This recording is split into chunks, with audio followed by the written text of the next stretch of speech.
Hi, welcome to simple things. ഇന്ന് സിമ്പിളായിട്ടുള്ളൊരു അയല പച്ചയരച്ച മീൻ കറിയാണേ. അപ്പോൾ ഇതിനുള്ള മിക്സ് ഓൾറെഡി ഞാൻ അരച്ച് വെച്ചിട്ടുണ്ട്. എന്തൊക്കെയാണെന്ന് പറയാം. തേങ്ങ, മഞ്ഞൾപ്പൊടി, മല്ലിപ്പൊടി, ഇത്തിരി മുളക് പൊടി, പിന്നെ ലേശം ഉലുവാപ്പൊടി. ഇത്രയും സാധനങ്ങൾ മാത്രം മതി. ഒരു വെളുത്തുള്ളിയും കൂടെ ആഡ് ചെയ്യാം.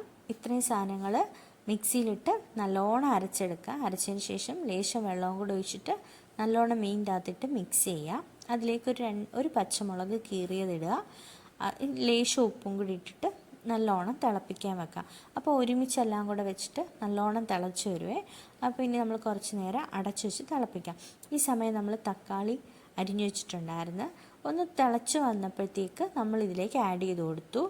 പിന്നെ ലേശം പുളിവെള്ളം, അത് കുടംപുളി വേണേൽ അതിടാം. എൻ്റെ കയ്യിൽ ഈ പുളി ഉണ്ടായിരുന്നുള്ളൂ, അപ്പോൾ ഇതാ ഞാൻ യൂസ് ചെയ്തത്. ഇതിൻ്റെ വെള്ളം ഒഴിച്ചു കൊടുത്തു.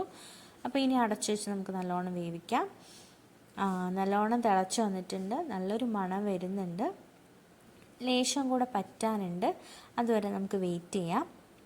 അപ്പോൾ ഭയങ്കര സിമ്പിളാണ് ഈ മീൻ കറി.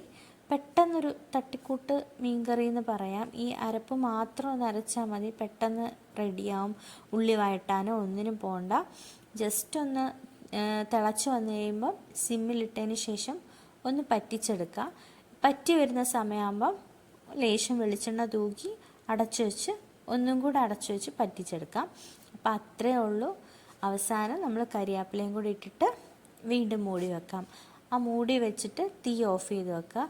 അപ്പോൾ ഇതിൻ്റെ ആവിയിലും കരിയാപ്പിലേൻ്റെ സ്മെല്ലും എല്ലാം കൂടി ഇരുന്ന് ആവിയിലിരുന്ന് അടഞ്ഞിരിക്കുമ്പം നമ്മൾ സെർവ് ചെയ്യുന്ന സമയമാകുമ്പോഴത്തേക്ക് ഒരു നല്ല മണവും ഒരു ടെക്സ്ചറും എല്ലാം കൂടെ വരും. നല്ല ടേസ്റ്റാണ്. എല്ലാവരും ട്രൈ ചെയ്ത് നോക്കണം. Thank you.